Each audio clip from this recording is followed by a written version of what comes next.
আসসালামু আলাইকুম। সবাই কেমন আছেন? আশা করছি যে যেখানে আছেন সবাই ভালো আছেন, সুস্থ আছেন।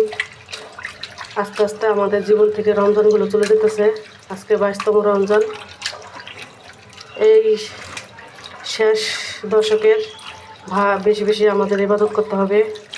নামাজ কালাম, দুরূদ শরীফ, তারপরে নফল নামাজ, এগুলো আমাদের বেশি বেশি করতে হবে। নবীজি এই 10 দিন, লাস্টের 10 দিন নবীজির ফ্যামিলিরে ঘুমাইতে দিতেন না, রাতে জাগায় দিতেন ওনাদের ইবাদত করার জন্য।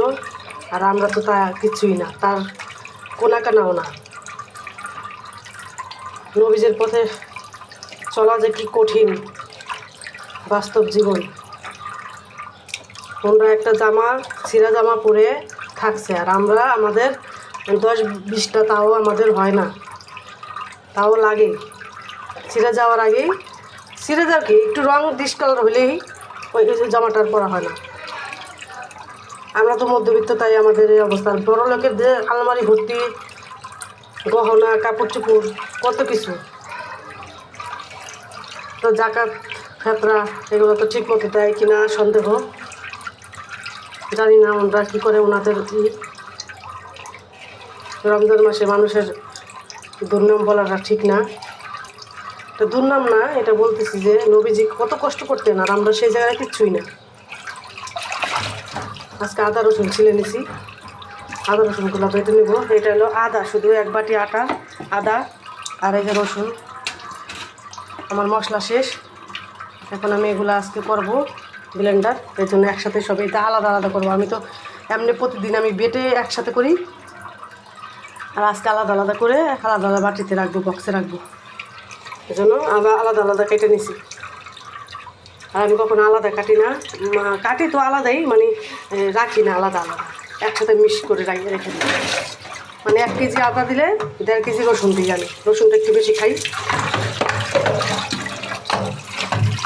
আদাটা ধোয়া শেষ, এখন রসুনটা ধুয়ে নিব। মেয়ের জামা বানাইলাম, তারপরে এগুলো কাটাকাটি শেষ করে, এখন ধোয়া শেষ করে এখন ব্লেন্ডার করে নেব। আমার কথায় বড় লোকরা বেশি মনে কিছু করবেন না, আমার মনে যা আসলো তাই বললাম। এই যে নিয়ে আসলাম ব্লেন্ডার করার জন্য, ধুয়ে মেশিনও বের করে ফেলছি। মেশিনটা তো উঠাই রাখি, কারণ সব সময় তো আর করা হয় না, যখন করি তখন নামাই। এখন একটু আস্তে আস্তে করে নিব। আর আমার মেয়ের জামা দেখাইতেছি। এই যে একটা বানাইছি, দেখেন। এই যে মেয়ে তো অনেক খুশি জামা পেয়ে। গরমের ভিতরে একদিন বেক্সি বয়েল তো একদম পাতলা, মুলাম, সফট। এই একটা পরে ফেলছে, আর একটা এই যে কালোর ভিতরে। এই যে এটা আবার কুচি দিয়ে বানাইছি হাতায়। যে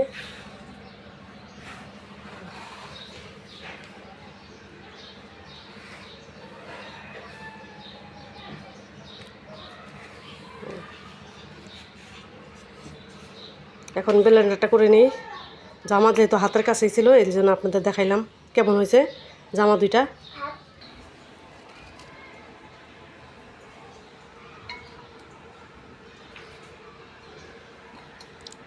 অর্ধেক অর্ধেক দিয়ে তাড়াতাড়ি করে ফেলবো। পানি দিয়ে নেই।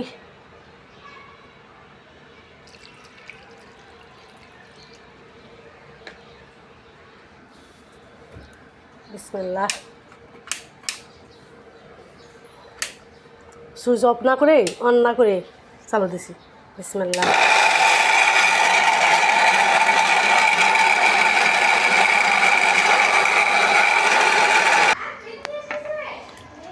এই যে একবার হয়ে গেছে। এই যে 3বার দিলে হয়ে যাবে, 1 বাটি না 3বার দিলে হয়ে যাবে। ব্লেন্ডার করা শেষ। 1 বাটি আদা, 1 বাটি রসুন, আর একটা মিক্স করে রাখছি এটা খাওয়ানোর জন্য। এখন কোনটা আদা কোনটা রসুন বলেন তো কমেন্টসে। কোনটা আদা কোনটা রসুন বলতে হবে আপনাদের কমেন্টসে। আমি আজকে যে পাতাকপি দিয়ে তারপরে পেঁয়াজি বানাবো। মানে ডাইল আছে এখানে, এখানে সব ময় মশলা দিয়ে দিয়েছি, আদা রসুন জিরা ধনিয়া লবণ। এখন একটা ডিম দিয়ে দেবো, দেশি ডিমটা দিয়ে দেবো।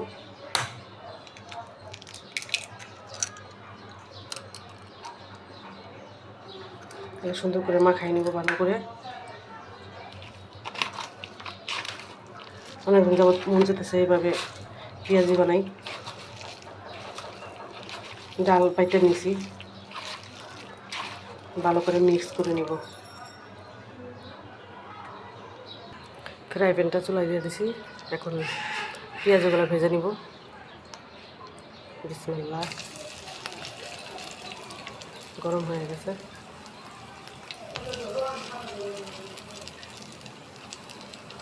বড় বড় করে ভাজবো,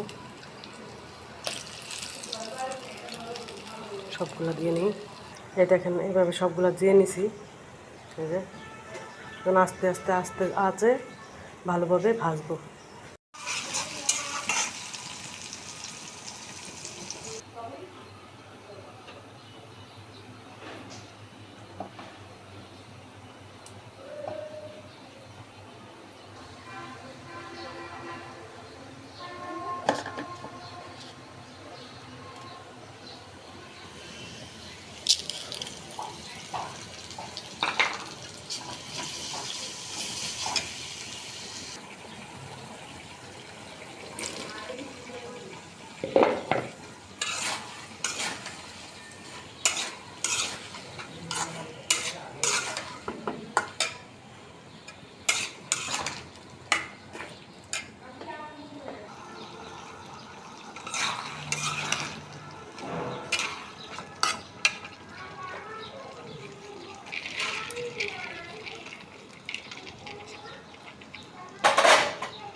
এরকম ডালটা আমার ঘরে বেশি চলে, কারণ আমাদের ঘরে এই চচ্চড়ি ডালটা আর আলু দিয়ে রান্না করলে সেই মজা লাগে। আর এই ডালটা অনেক পছন্দ করে আমার ছেলেরা। আর একটু মাখা মাখা রাখবো, তারপরে নামাই ফেলবো ভাজা জিরা গুঁড়া দিয়ে।